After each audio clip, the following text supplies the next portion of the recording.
ये question board exam में 2024 में पूछा गया था। इसको पढ़ लेते हैं एक बार।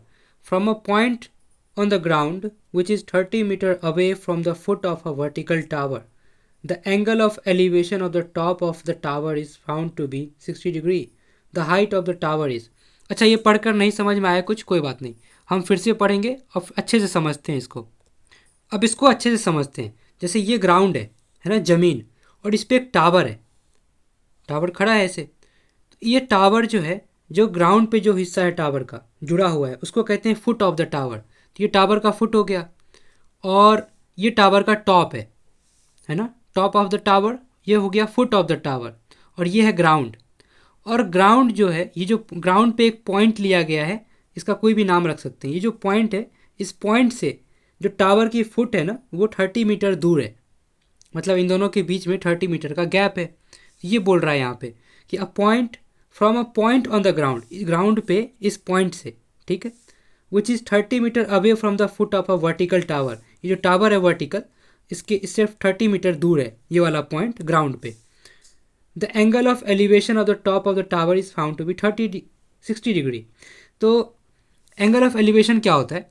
जब हम किसी चीज़ को नीचे से ऊपर देखते हैं, यानी कि हमें देखने के लिए आँख को ऊपर ऊंचा करना पड़े, है ना, ऊपर देखना पड़े, जैसे पतंग को देखा, छत को देखा नीचे से, तो उसे हम कहते हैं एंगल ऑफ एलिवेशन। जो हमारा ग्राउंड के साथ, इस ज़मीन के साथ जो एंगल बनेगा, इसको टावर के टॉप को देखने पर, उसे कहते हैं एंगल ऑफ एलिवेशन। तो ऐसा करते हैं, इस पॉइंट को टावर के टॉप से ज्वाइन कर देते हैं, ठीक है। तो ये जो एंगल है ना, ये हॉरिजॉन्टल से, इसको कहते हैं हॉरिजॉन्टल, और ये है वर्टिकल, है ना, ऊपर वर्टिकल नीचे हॉरिजॉन्टल। तो ये जो एंगल है हॉरिजॉन्टल से, ग्राउंड से, वो हमारा होता है एंगल ऑफ एलिवेशन। वो हमें दिया हुआ है, देखो फिर से पढ़ो। The angle of elevation of the top of the tower is found to be 60 degree, है ना। कहाँ से? इस पॉइंट से इस टावर के टॉप को देख रहे हैं, तो एंगल ऑफ एलिवेशन है 60 डिग्री, 60 डिग्री। इतना क्वेश्चन क्लियर हो गया। The height of the tower is, tower का हाइट पूछा है, मान लेते हैं इस टावर के हाइट को एच। तो ये एच निकालना है अपने को, ठीक है। तो ये इस पॉइंट से ये जो टावर का फुट है वो कितना दूर है? 30 मीटर बोला है क्वेश्चन में, है ना। 30 मीटर का गैप है दोनों के बीच में, 30 मीटर लिखा हुआ है। और देखो ये ग्राउंड पे पूरा वर्टिकल है, तो ये तो 90 डिग्री हो गया, परपेंडिकुलर हो गया। इतना तो हमें क्लियर हो गया। तो क्वेश्चन पूरा समझ में आ चुका है, बस एच निकालना है, अब तो कुछ बचा ही नहीं। अच्छा, अब ये कौन सा इसमें ट्रिग्नोमेट्री रेशियो लगाऊं? अपने पास साइन थीटा है, कॉस थीटा है, टेन थीटा है, सेक, कॉसेक, है ना, कॉट, 6 हैं। तो 6 में से कौन सा लगा दूं जो मुझे ये एच मिल जाए, है ना।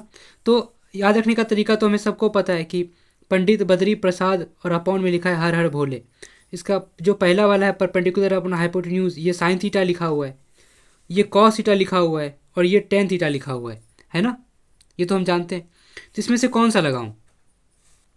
तो किसी भी राइट एंगल ट्राइंगल में 90 डिग्री के सामने वाला जो साइड होता है अपोजिट, ये 90 डिग्री है, इसके अपोजिट क्या होता है? हाइपोटेन्यूज।